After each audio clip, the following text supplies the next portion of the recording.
C'est la rentrée pour Joel Embiid, fraîchement sacré au JO de Paris. Pour le pivot camerounais, leader des Sixers de Philadelphie, qui compte 7 participations au All-Star Game cette saison, il n'est pas question de All-Star ni de All-NBA. Embiid dit vouloir arriver prêt pour les phases finales, lui qui s'était blessé au genou la saison dernière au premier tour des playoffs où son équipe a été stoppée. Pour moins peser sur son genou, le joueur de 2,13 m a confié avoir perdu 11 à 13 kilos. Cette année, il sera épaulé par, entre autres, recrues, le Français Gershon Yabusele, qui devrait apporter plus d'énergie. L'énergie, il n'y en a jamais trop.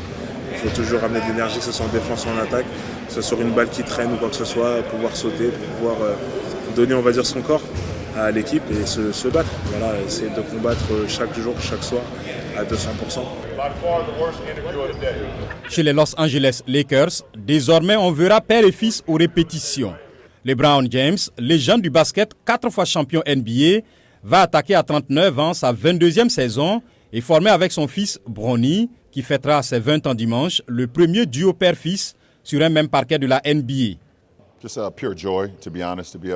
C'est juste de la joie, pour être honnête, de pouvoir venir travailler dur avec votre fils tous les jours et de le voir grandir. Nous nous poussons mutuellement. Il me pousse, je le pousse, nous poussons nos coéquipiers et vice-versa.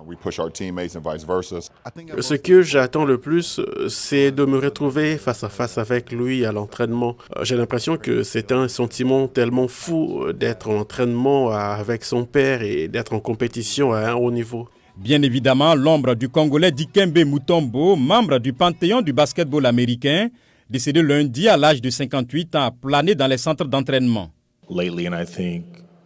Je pense que l'une des choses qui était si unique chez lui, c'était sa personnalité contagieuse et sa capacité à entrer dans une pièce et à faire sourire les gens.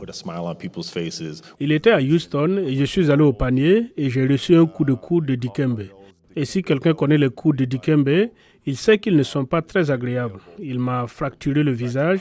Je suis allé à l'hôpital cette nuit-là et j'ai porté un masque pendant un petit moment.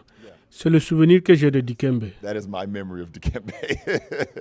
La nouvelle saison régulière 2024-2025, la 79e de la NBA, commence le 22 octobre 2024 et se termine le 13 avril 2025.